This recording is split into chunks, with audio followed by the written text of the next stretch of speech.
Hello friends, welcome to Anjana's vlogs.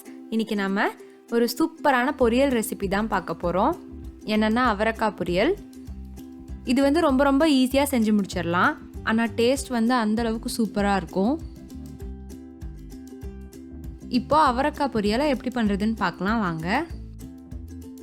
இப்போது first ஒரு கடாயில் 4லேருந்து 5 ஸ்பூன் அளவுக்கு எண்ணெய் சேர்த்திக்கலாம்.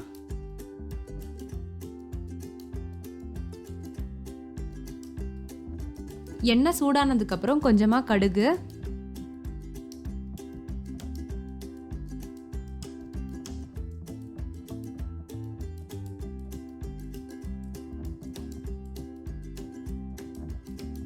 கடுகு பொரிஞ்சதுக்கப்புறம் கொஞ்சமாக கடலைப்பருப்பு,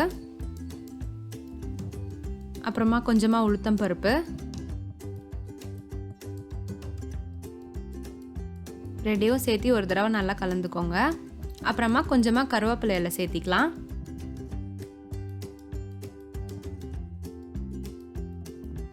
அப்புறமா நெக்ஸ்ட்டு ஒரு பெரிய வெங்காயத்தை நான் சின்னதாக கட் பண்ணி வச்சுருக்கேன், அதை சேர்த்திக்கலாம்.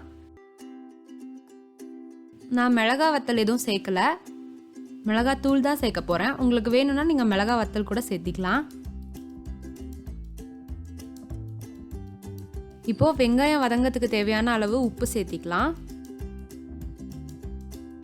இப்போது வெங்காயம் ஓரளவுக்கு வதங்கினதுக்கப்புறம் 1/4 கிலோ அளவுக்கு அவரைக்காயை நான் இந்த மாதிரி சின்னதாக கட் பண்ணி வச்சுருக்கேன், அதை சேர்த்திக்கலாம். சேர்த்து நல்லா கலந்து விட்டுக்கோங்க.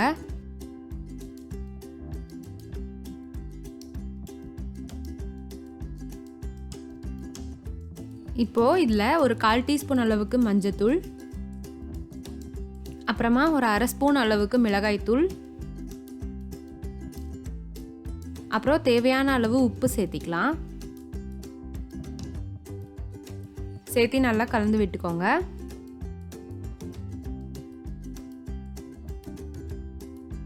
இப்போ காய் வேகிறதுக்கு தேவையான அளவு தண்ணி சேர்த்திக்கலாம்.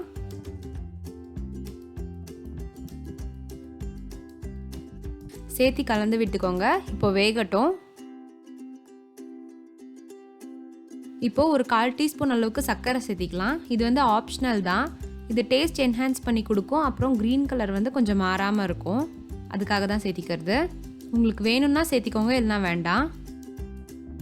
இப்போ பாருங்கள், காயெல்லாம் நல்லா வெந்திருக்கு, தண்ணியும் குறைஞ்சிருச்சு. இப்போது இந்த ஸ்டேஜில் கொஞ்சமாக தேங்காய் துருவி வச்சுருக்கேன், அதை சேர்த்திக்கலாம். இந்த பொரியலுக்கு தேங்காய் துருவி போட்டால் ரொம்ப டேஸ்ட்டாக இருக்கும். ஸோ இதை ஸ்கிப் பண்ணாமல் சேர்த்திக்கோங்க. சேர்த்து கலந்து விட்டுட்டா அவ்வளோதான், நம்ம அவரைக்காய் பொரியல் ரெடி. ரொம்ப சிம்பிள் பண்ணுறதுக்கு, ஆனால் டேஸ்ட் வந்து ரொம்ப சூப்பராக இருக்கும். கண்டிப்பாக ட்ரை பண்ணி பாருங்கள். இப்போ வாங்க இதை சர்வ் பண்ணிடலாம். கொத்தமல்லி இலை இருந்தது அப்படின்னா லாஸ்ட்டாக அதை தூவி விட்டுக்கோங்க. என்கிட்ட இல்லை, அதனால் நான் சேர்க்கல. நல்லா வாசனையாக இருக்கும் சேர்த்துக்கிட்டிங்கன்னா. நல்லா சுட சுட டேஸ்டியான நம்ம அவரைக்காய் பொரியல் சாப்பிட்றதுக்கு ரெடி ஆயிடுச்சு. குழம்பு, ரசம் எல்லாத்துக்கூடையும் காம்பினேஷன் சூப்பராக இருக்கும். இது கண்டிப்பாக ட்ரை பண்ணி பாருங்கள். ட்ரை பண்ணி பார்த்துட்டு உங்கள் ஃபீட்பேக்கை எங்களோட கமெண்ட் செக்ஷனில் ஷேர் பண்ணுங்கள்.